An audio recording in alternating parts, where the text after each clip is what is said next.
Great victory for Brighton. Manchester United's horrible start to the season continues. That's 3 defeats out of 5. Their worst start in the Premier League. Don Hutchinson joins us. We'll be hearing from Don in a moment. But Craig, they've just been unlucky. Well, we've talked about this manager who had quite a lot of praise last year. And rightly so after a bad start. We've talked about him this year in previous games. Wolves game, where he was talking nonsense, particularly with the Anana incident. The Arsenal game, where he was talking utter nonsense, which he's reiterating there. This is the most deluded manager currently in the Premier League by some stretch, right? How can you be unlucky when you have a clear penalty not given to Wolves when you've been dominated at the end of the game? How can you have a dubious offside against Forest and then a Marcus Rashford dive for a penalty? How can you still say that Rasmus Højlund in the Arsenal game was a penalty kick and then talk about an offside? Offsides are not subjective. They're black and white. It's on or off. And then to talk about this game in fine moments, the ball was out of play. Shall we change the laws for Erik Ten Hag and Man United, or shall we go with the ball was out of play? And by the way, they had a very good 10 to 15 minutes at the start of this game. And then they were absolutely schooled by a Brighton side that also made 6 changes. They made 6 changes from the team that beat Newcastle. They've got Man United rejects like Danny Welbeck. They've got people like Lamptey, who was no longer wanted at Chelsea, and he's a right-back playing at left-back. Right? They have a bunch of guys that nobody else at elite level really wanted, and De Zerbi has coached the hell out of them. And they completely, and the way they played it, I mean, Lewis Dunk is not the quickest player by a long stretch. He played for England at Hampden in midweek. That guy just never seems flustered to me, and it starts from steal in goal to Dunk to the fullbacks to Gross to De Hood to Matoma. The way they play is brilliant, and it's no surprise the result. But what is a surprise is this guy managing Man United who thinks they're just unlucky. What utter nonsense that is. Can't really think that, can he, Stevie? It's one thing to go out there and... It's beginning to look as though it does. You know, I understood it after the Wolves. I understood it a little bit after Arsenal, you're trying to hold on to ifs and ands.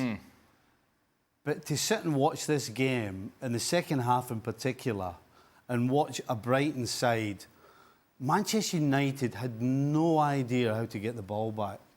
You know, they score to make it 3-1, and you think, well, it's Old Trafford. The crowd's going to get loud. All of a sudden, there's going to be a spark. And what did Brighton do?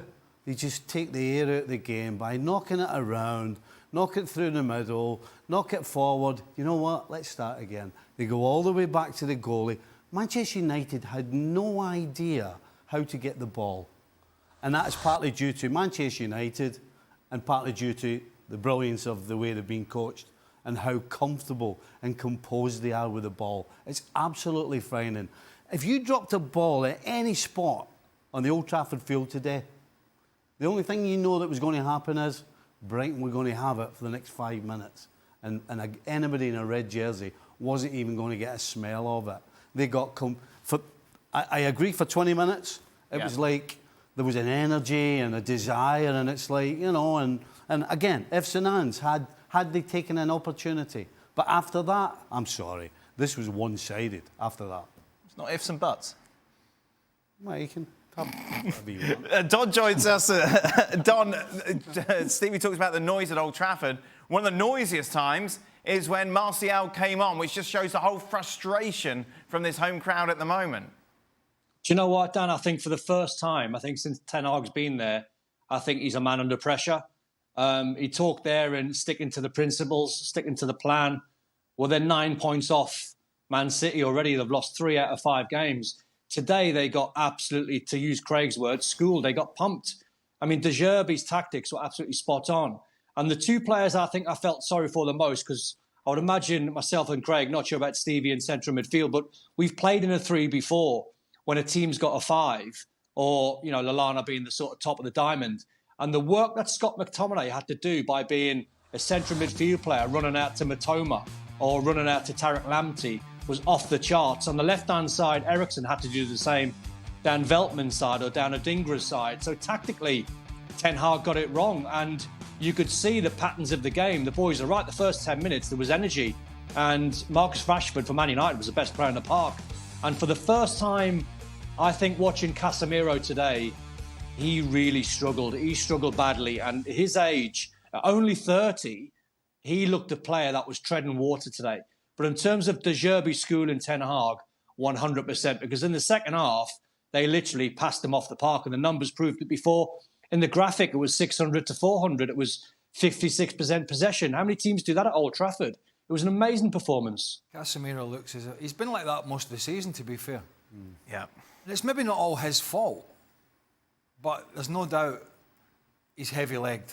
There's no doubt about it. He's struggling to get to the ball. He's struggling to get around. And when you've got a bad team shape around you, it gets exposed a wee bit more. You know, if you're a yard short or a yard and a half short, and your team's exposed and it's getting played around, and you're getting outnumbered, it's going to look even worse. But to go back to Stevie's point, I mean, there's not many teams with a budget. Not a budget, but every team in the Premier League's got a good budget now. But you know, a bunch of guys who are not teams that you would associate with the big, huge elite clubs going for, being able to go there and basically, and Stevie talked about it, was they took the air out of the game when they wanted to, but they could also attack it any time they wanted to. Yeah, they didn't sit on 1-0. No, it wasn't going back to the goalkeeper, who, by the way, it's one of the reasons that he got picked last year when De Zerbi came in over Robert Sanchez, who's at Chelsea, because they're both decent keepers, but this guy with his feet is probably better than a Nana at the other end. I mean, he passes it out from the back, and that's where it all starts. But they don't just pass it back to him for the sake of it.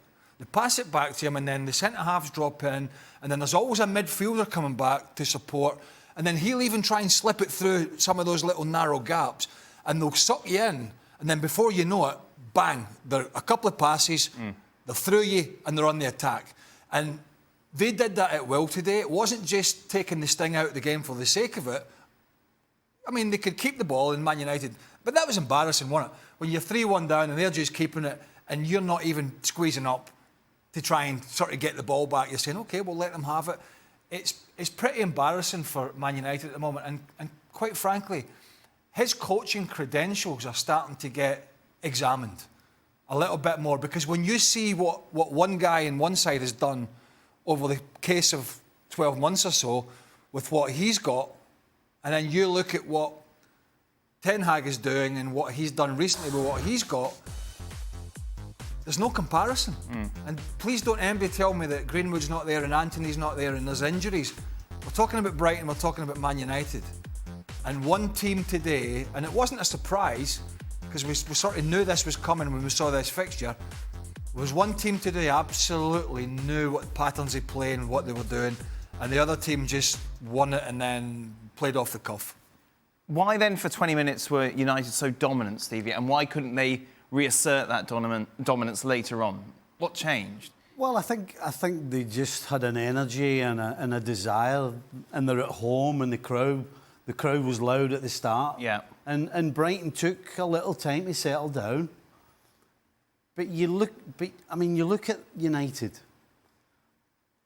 They're just not a good team. You know, and so is that so how much does Ten Hag need to take responsibility for that? 100%. And how much is it down just the personnel that he's got to work with? Yeah, it's both. It's absolutely both. I keep going back to the Onana signing. When I was arguing with you that I would have kept De Gea and spent money on a football player, as opposed to a football playing goalkeeper, because you look at one team today playing out from the back. Man United can't play out from the back. I mean, it's chalk and cheese. The two back lines passing the ball. There's no comparison. So again, why are you spending half your budget or whatever it is on a goalkeeper when actually he's 9 times out of 10 he's pinging it 25 and 30 yards to the wide areas? I mean, I thought you wanted to play football. I thought it was Ten Hag was this Ajax guy who plays football. If you want to see football, go and watch the replay of what Brighton have been doing. So Man United don't pass it out from the back either. So what did he do? I said that a couple of weeks ago. I don't know what Man United do. Other than that 20 minutes when I'm putting it down to desire and being at home and the crowd behind you, I still don't know what they do. I suppose, Don, you look at it, they didn't have Varane today, obviously no Amrabat as well. We know what's going on. Hold on, we've already said there's no excuse for that. They've made 6 changes. Right, one of the reasons United started quickly, energy from the crowd, and Brighton, it was basically half the team. Estupinian, fantastic fullback, didn't play. Billy Gilmour played against Newcastle, didn't play. Solly March played, who's been a stalwart for Brighton, didn't play. Evan Ferguson, who you know I'm the leader of his fan club, scored a hat-trick against Newcastle, has picked up an injury, missed out the Republic of Ireland International, was on the bench, didn't play. There was 2 others, right? Lamptey's only played 1 game this season. Lamptey is a fullback and played left back. He's a right back that plays in the left back. There is no way we could sit here, and talk about Manchester United and say, but they didn't have Raphael. By the way, they've got the second coming of Franz Beckenbauer, and Harry Maguire on the bench. If you listen to the media, he can't be criticised. He's so good, he can't be criticised. He's on the bench. An England international. So it wasn't that threadbare. And the wonderfully talented Anthony Martial, he came off the bench as well. So there is... Listen, when Erik ten Hag sits there at press conferences and waffles on with nonsense like this, there'll be more and more United fans will turn against him. Because some fans don't see it, but most fans can see through BS like that. And that's all that was. Next up, it's Bayern. Don? I think it has to be a coaching thing, Dan, because I think if you looked at the 2 starting 11s in terms of them starting 11s on paper, you probably wouldn't swap a Man United player for a Brighton player in the starting 11s. Maybe Matoba, but he plays in the same position as Rashford, so you'd probably stick with Rashford. So it has to be a coaching thing, how De Zerbi can get Lewis Dunk and Veltman and Lamptey and Mo Dahoud to get the ball down and play. And Adingra comes in for £8 million. He looked a world beater. Matoma's come in for £2.5 million. As Craig said, half the team like Evan Ferguson didn't even play. So it must come down to a coaching. It must come down to your philosophy as a manager. If you're Erik ten Hag and you've got this group of players to work with who are good players, but you can't get them to play football the way Brighton do, that, I think, says a lot between the difference between, I think, Ten Hag and the job that De Zerbi's doing. And you're right, Bayern next. I mean, they could get passed off the park against them, but Burnley next in the Premier League away, that's going to be a test. And as I said before, if you're a Man United fan now, you're thinking, well, title's gone. If we're ever in a title race, that's gone. 9 points behind City, 5 games in. It's disastrous. I've always thought keeping... And Brighton's recruitment, as they've proven, sort of left field recruitment with younger guys coming in at a cheaper price, and they've sold quite a few of them on, but they've done a great job. Guys that come in under the radar. I've always thought that's going to be their biggest problem. You know, the stars that they've sold, and the stars like Caicedo recently and others, and the stars that they may sell, like Matoma. We've seen McAllister go. Ferguson's been talked about. They've all been talked about. But I'm now, I don't know about you, Stevie, but I'm now thinking their biggest problem is not the football stars, is the manager. I think that's... He has had such a... It's been such a transformation from a really good job under Graham Potter, but didn't score enough goals, to now a team that is so good to watch, but also score goals for fun. And I think now that is... And a team's success like Brighton always brings its issues in terms of losing their employees. And I think now their biggest job, quite frankly, when the sacking season comes around, and it will, is to keep hold of this guy. If you're a Brighton fan, you've just got to enjoy it right now. Oh, imagine. Because the only thing that's going to happen is eventually they're going to run out. Oh, no, Stevie. You cannot continue to do what Brighton do and just keep churning them out.